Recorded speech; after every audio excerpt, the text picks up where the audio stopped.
Hola, buenas. A ver si se está viendo bien. Bueno, vamos a intentar hacer el video este un poquito mejor que el anterior. Voy a colocar las cosas como son. Listo. Bueno, tenía pensado hacerlo con Vygotsky al video, pero no me convenció del todo. El próximo va a ser de Vygotsky. Y nada, voy a intentar dejar una hoja con cómo va a estar estructurado el video, pero rápidamente lo digo antes de empezar, que vamos a detallar, digamos, quién es, un vistazo general a su teoría, la epistemología genética. Vamos a hablar, bueno, del sujeto, de sus posturas científicas, los métodos, características de los periodos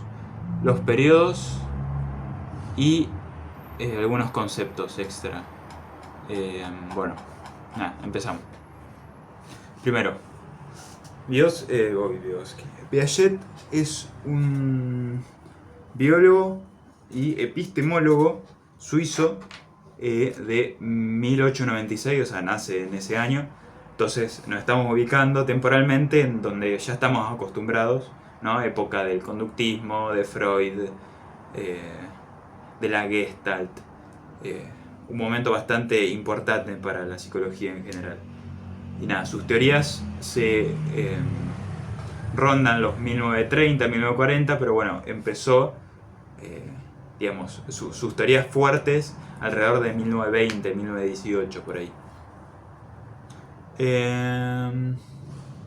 Bueno, para comenzar y para que se entienda un poco mejor, voy a hablar de cómo es que Piaget llegó a estudiar lo que estudió. No sé si fue tan así, pero esa es como la historia, digamos. Digamos que en un laboratorio en París, con otro psicólogo, Piaget observaba cómo los niños de diferentes edades, ante un mismo problema o ante diferentes problemas, tenían formas de resolverlos muy diferentes. Y en ellas podía denotar cierto patrón. O sea, los niños ante ciertas cosas siempre se equivocaban y los adultos capaz los podían resolver bien. O sea, lo que le interesaba, bueno, eran los errores que hacían los niños, de dónde salía eso, y el hecho de que había una regularidad, que bueno, que es bastante importante para la ciencia, ¿no? Para establecer leyes y eso. De acá sale de que la teoría que vamos a hablar, digamos, de Piaget, lo principal de lo que habla es de cómo el niño, o sea, el niño acá vamos a hablar de entre los 0 y 16 años, cómo este desarrolla sus esquemas cognitivos o cómo desarrolla la manera en la que representa el mundo, cómo ve el mundo, y cómo esa representación, que empieza siendo bastante escasa, simple, cómo se va complejizando. Eso es lo que básicamente va a estudiar Piaget. Bueno, de acá me parece una buena idea introducir a su objeto de estudio, o sea, lo que va a estudiar. En general, todos los psicólogos obviamente van a estudiar al humano de una forma u otra, o sea, alguno va a estudiar la conciencia, otro va a estudiar la conducta. Son como diferentes como partes del hombre, por así decirlo muy a grosso modo. El hombre que va a estudiar, o el niño que va a estudiar Piaget, se va a llamar sujeto epistémico, y se caracteriza por siempre estar como buscando aprender del mundo, todo el tiempo interactuando de una manera u otra, según el periodo en el que esté, obvio, no va a interactuar de la misma manera con 2 años o con 10. Pero nada, es un sujeto que va a estar todo el tiempo intentando aprender del mundo. Él lo llamaba como los pequeños científicos, una frase bastante conocida de él. nada, ese sujeto va a ir construyendo sus esquemas, sus representaciones del mundo. eh, eh, y me gustaría acá hablar de la manera en la que lo va a hacer. Una característica muy importante de Piaget es su postura científica constructivista. Eh, o sea, en el sentido de que el desarrollo cognitivo del niño es constructivo. Eso significa que sea constructivista, que él piensa que el desarrollo cognitivo nuestro es constructivo. O sea, que no es ni puramente, digamos, biológico, o que nacemos con él, ni tampoco que es meramente empírico, o que solamente depende del ambiente. Es como una mezcla entre los dos, digamos. Es un punto medio. Y a su vez dice de que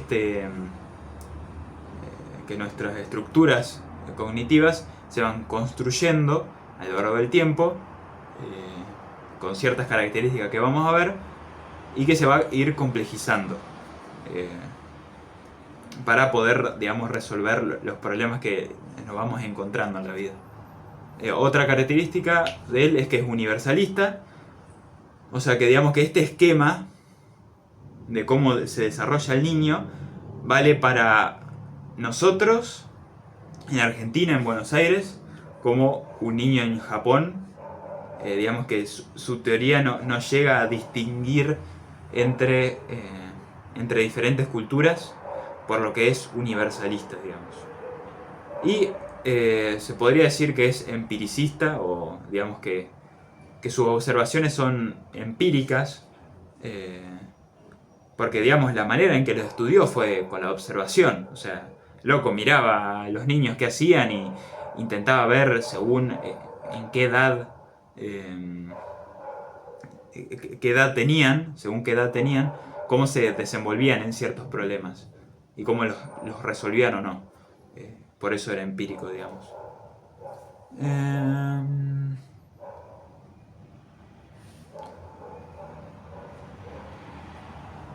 A ver, no sé por dónde seguir ahora.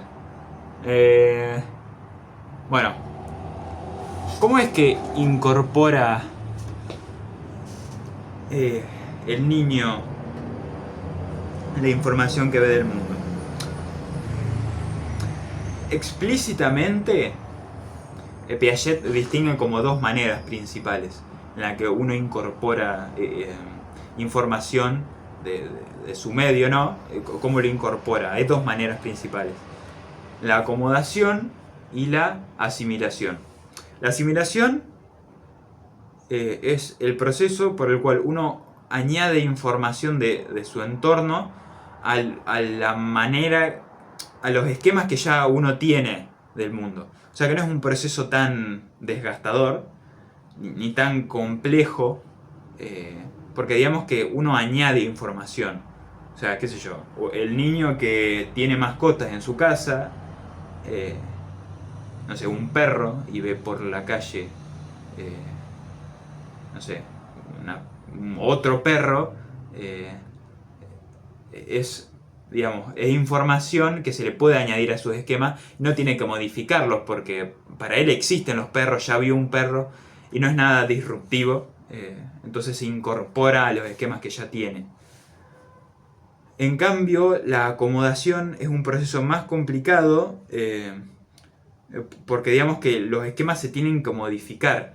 Normalmente esto pasa cuando en la vida nos presentamos cuando en la vida se nos presenta problemas más complicados y uno no basta con añadir información a sus esquemas porque la forma en la que ves el mundo directamente ya no funciona.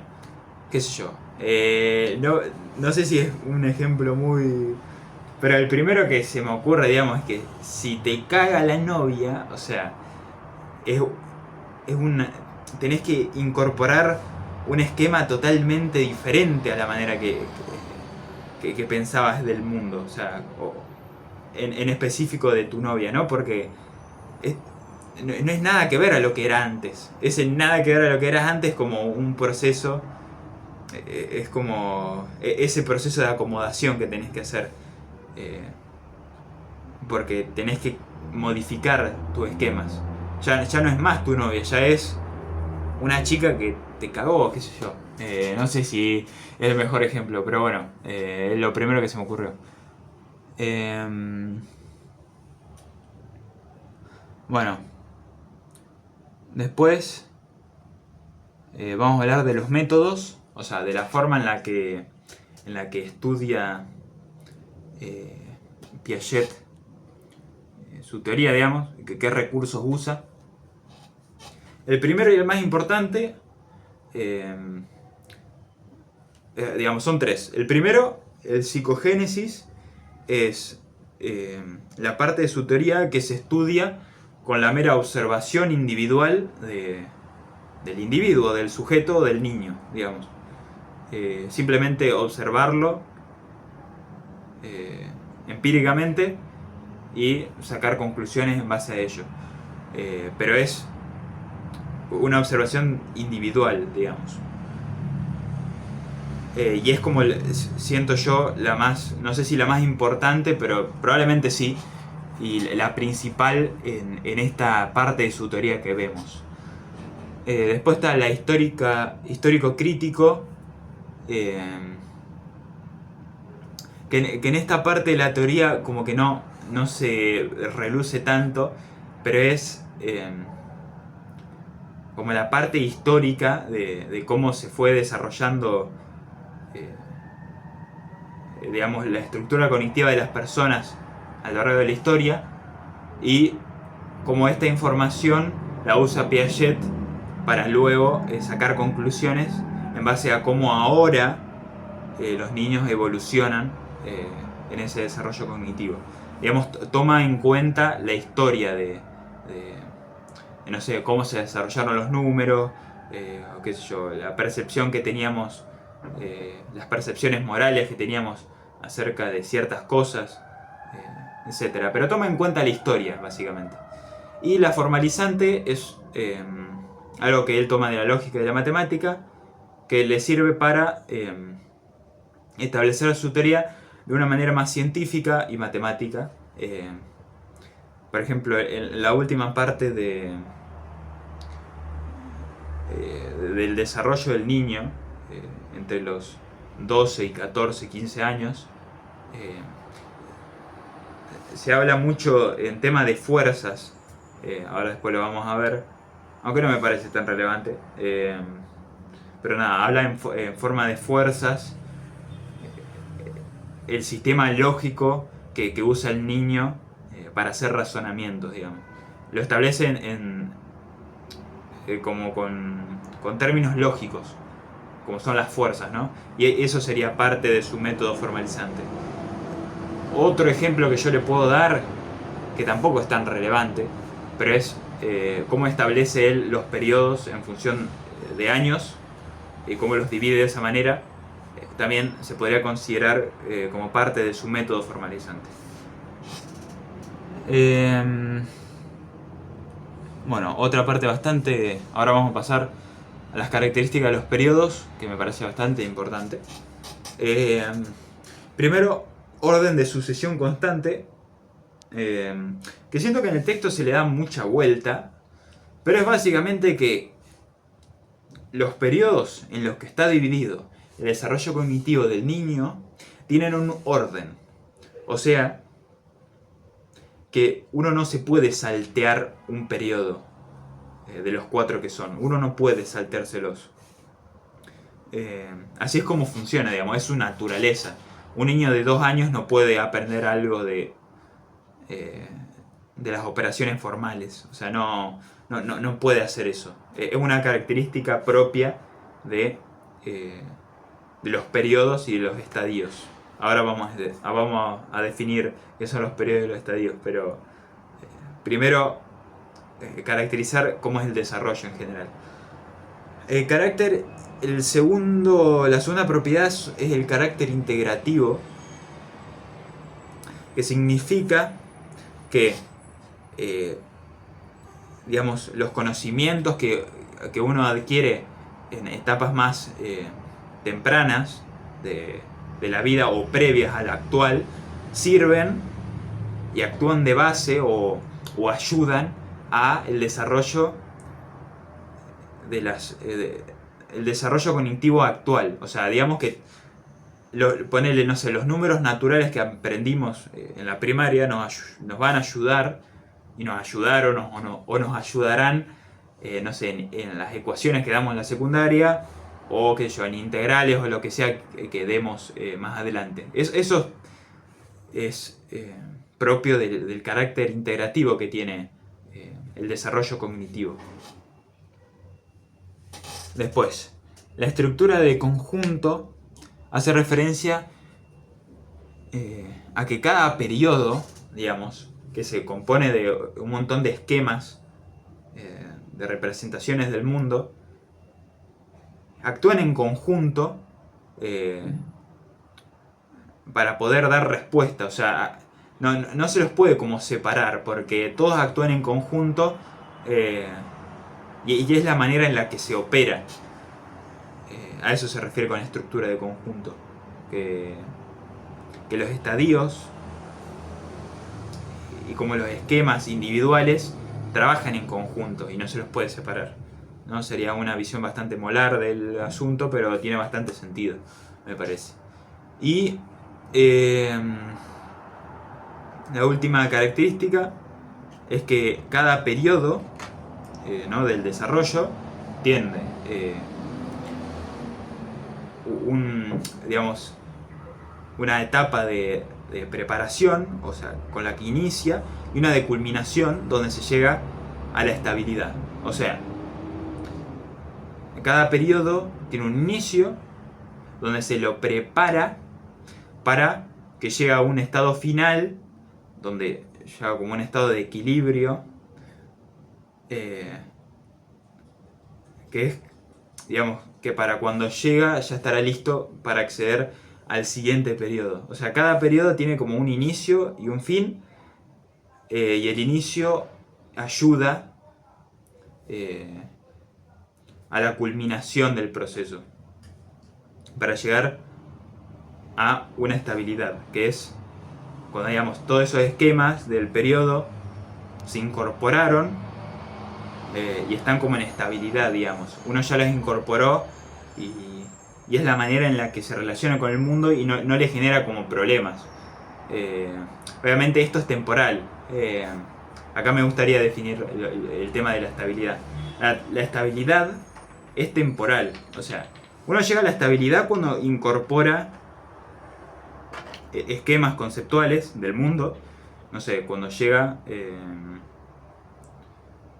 no sé, cuando uno aprende que los perros son mascotas, uno puede manejarse cuando es chico con ese esquema. Y llega a cierta estabilidad porque no le genera ningún problema, digamos, dentro de su vida.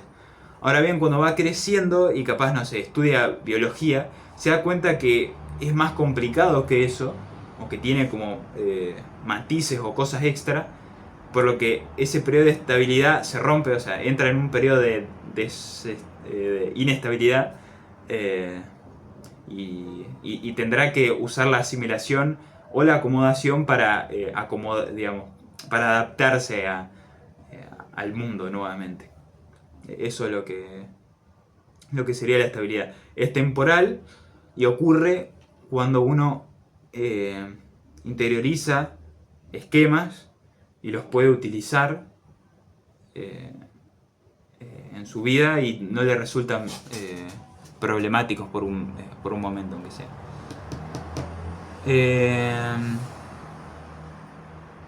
Bueno, ahora ya podemos empezar con los periodos del desarrollo. Bueno, como ya dijimos, las características de los periodos ya los dijimos. Bueno, un periodo es un conjunto de esquemas. Bueno, ya lo dije todo, realmente. No sé si hace falta mucho más. Voy a empezar directamente. Bueno, primero, el periodo sensorio-motriz, que es el que se desarrolla entre los 0 y los 2 años aproximadamente. Siempre es aproximado, ¿no?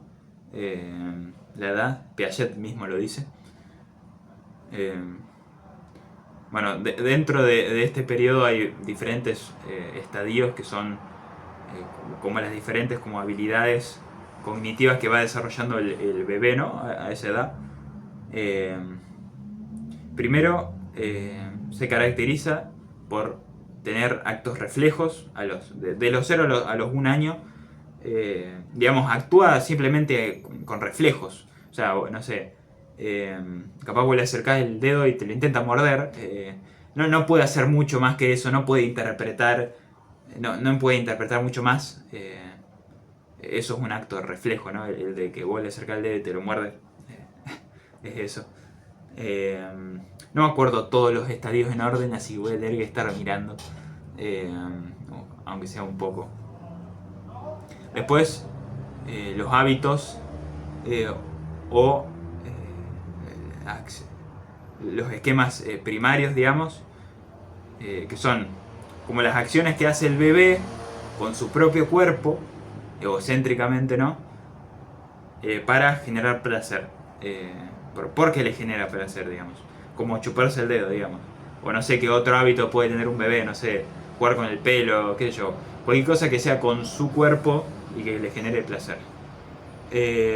Después, ya cuando llega a los 4 o 8 meses, puede ya coordinar, digamos, lo que ve con su acción, digamos. Él puede, digamos, ver algo y agarrarlo, que es algo que no podía hacer antes, por ejemplo. O sea, puede coordinar lo que ve con lo que hace. Obviamente de una manera bastante primitiva, pero puede ver un juguete y agarrarlo. O sea, coordina lo que ve con lo que hace. Después, entre los 8 y los 12 meses, digamos, amplía un poco esto. Digamos que ya puede relacionar varios objetos, muy primitivamente sigue siendo, ¿no? Pero esto se lo llama los esquemas secundarios. Y es cuando el bebé, por ejemplo, no sé, mueve un objeto para agarrar otro, mueve un juguete para agarrar otro. Ya tiene como cierta noción de los objetos y los puede relacionar entre ellos de esa manera, aunque sea. Después, a ver, es que todos tienen nombre de la puta madre. Diferenciación de los esquemas de acción. En esta etapa, que son de los 12 a los 18 meses, surge algo que me parece bastante interesante y que hace un rato vi, de hecho, que es el tema del ensayo y error. O sea, el bebé ya está en puro modo sujeto epistémico de intentar conocer el mundo y, digamos, intenta como accionar con lo que ve para ver qué pasa. Y de esa manera como integrar en sus esquemas información del mundo. Es la manera en la que en general este periodo se maneja, ¿no? El bebé. Es la manera en la que va a interactuar con el mundo. Y bueno, ahora al final voy a detallar las características en general del periodo. Pero nada, en este estadio hace ensayo-error y aprende del mundo exterior en base a cómo éste responde, digamos. Ellos ve que si, no sé, que si tira algo, los papás le retan, qué sé yo. No sé, y toca todo lo que ve. Va a la plaza y agarra todo. Es propio de este estadio, digamos. De los 12 a los 18 meses, digamos. O sea, de 1 año a 1 año y medio. Y por último, la interiorización de los esquemas y solución de problemas por comprensión. Esto es como el estadio de culminación del periodo, donde ya el bebé de 1 año y medio, 2 años, puede saber lo que va a pasar con un objeto sin necesidad de hacer de este ensayo y error. O sea, él ya sabe que si golpea el juguete se va a caer, digamos. Con sus limitaciones. Pero ya puede ir incorporando ciertos esquemas de de cómo funciona el mundo sin necesidad de actuar directamente con él. Lo importante de este periodo en general es el hecho de que el bebé va a aprender interactuando físicamente, o sea, con sus acciones y con sus sentidos. No tiene muchas más herramientas que eso. Es de los 0 a 2 años y culmina cuando el bebé ya empieza a tener ciertos como matices de lenguaje. Nada, con eso se delimita como la finalización de este primer periodo.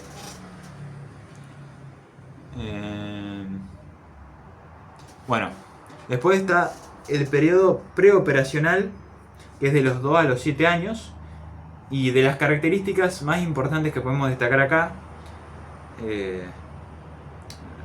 es primero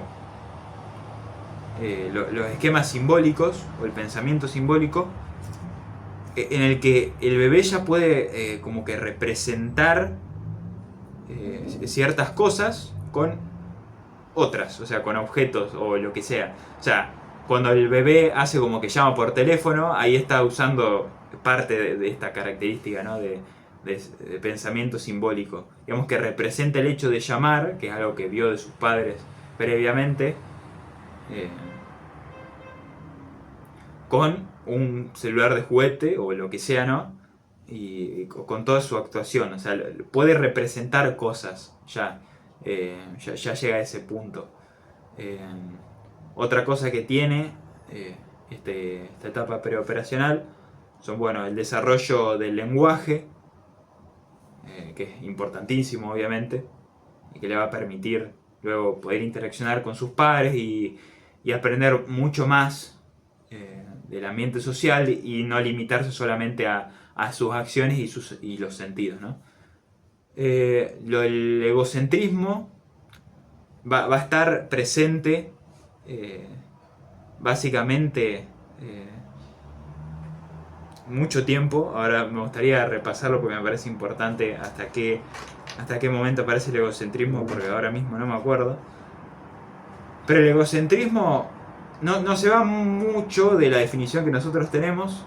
O sea, el bebé o el niño no entiende, digamos, que uno puede ver las cosas diferente a las que lo ve él, digamos.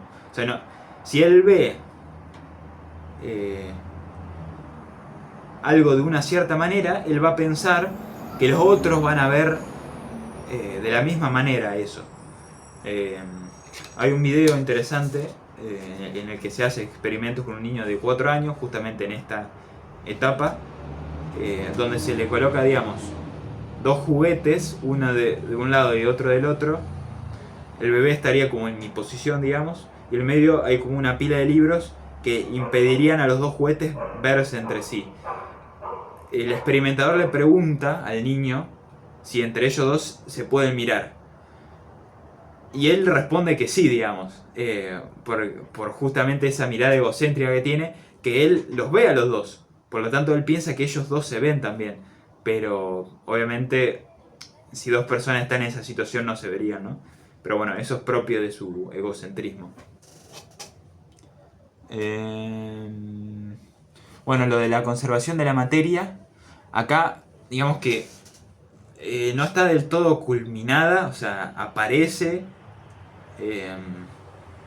pero como que no está bien desarrollada. Esto, lo de la conservación, todo el tiempo cuando Piaget habla de conservación, se refiere a que el niño comprenda el principio de conservación de la materia. O sea, cuando Piaget habla de conservación, habla de eso, de la conservación de la materia, de que el niño entienda eso. La conservación de la materia es, bueno, esto de que la materia ni se destruye ni se crea, sino que se transforma. Es algo que los niños empiezan a entender más o menos entre los 7 años, ponele que se empieza a desarrollar mejor. Y una forma en la que se puede ver esto, en cómo ellos, una forma en la que se puede ver cómo ellos no entienden la conservación, es el tema de los vasos de agua. Si uno tiene dos vasos de agua y uno es más fino, ¿no? Y más alto, y otro más grueso, cuando uno vierta el agua del más grueso al más fino, el niño va a pensar que ahora en el fino hay más agua, ¿no? Eso explica, o eso, ¿cómo decirlo? Eso significa que el niño no entiende la conservación de la materia. Nosotros que sí lo entendemos sabemos que hay la misma cantidad de agua, ¿no? Porque no se destruye ni se crea, o sea, nosotros lo entendemos, pero el niño no. Eso es el tema de la conservación de la materia.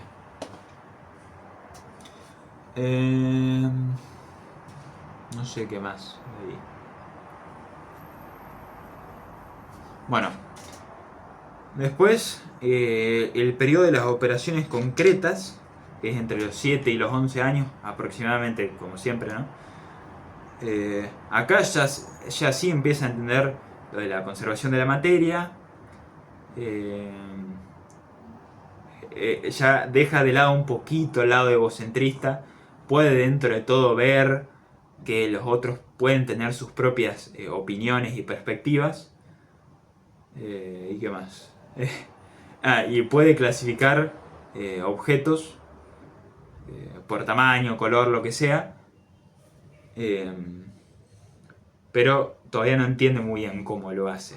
Pero, digamos, si se les pide como dividir, no sé, juguetes, ellos podrán como dividirlos por colores, ponele, pero no van a saber bien qué hicieron ahí.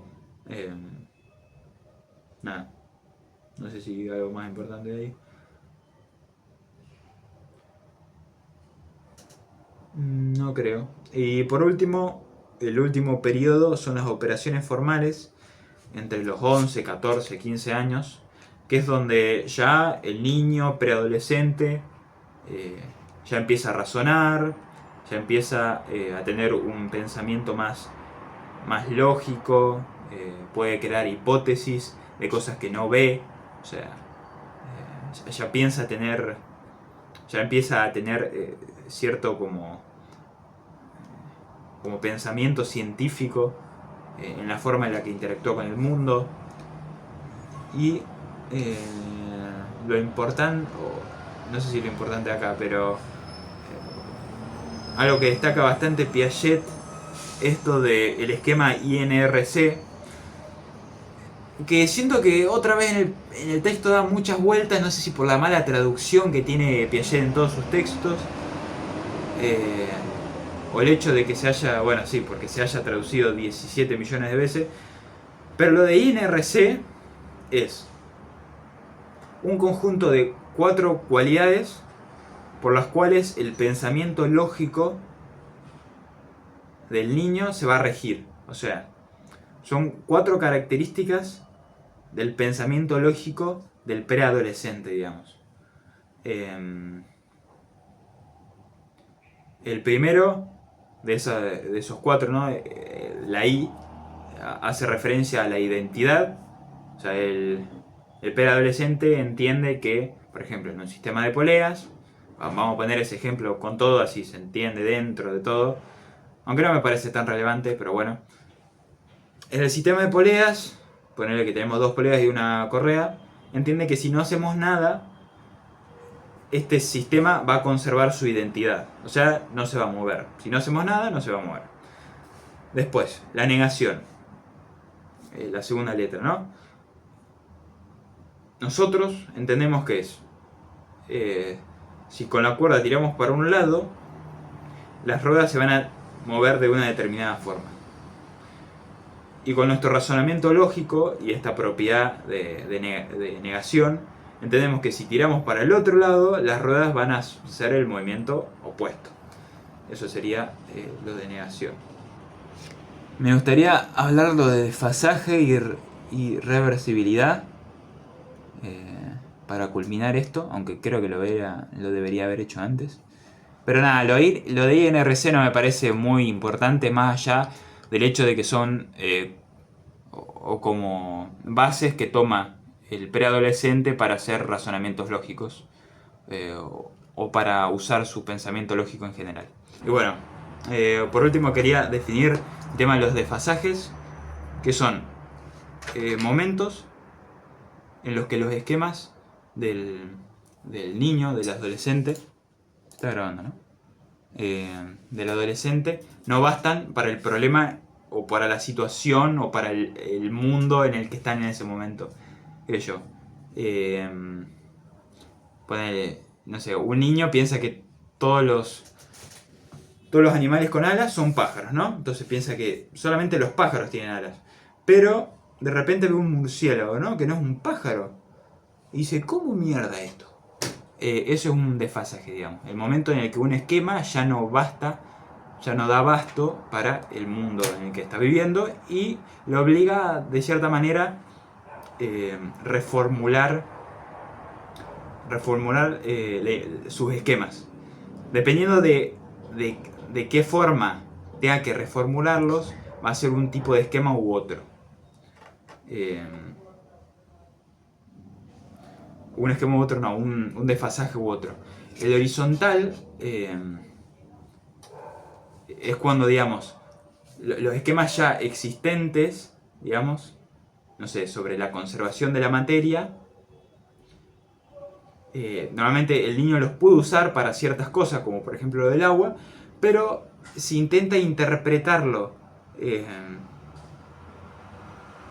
no sé, si intenta entender la conservación con otra cosa, por ejemplo el peso, que digamos que si tenés dos bolsas de arena, no, las pones una arriba de la otra, no importa cómo se vea, va a conservar el peso de ambas. Digamos, el hecho de no entender eso es un desfasaje horizontal, porque digamos, él ya tiene como el esquema, pero no puede aplicarlo a una situación en específico.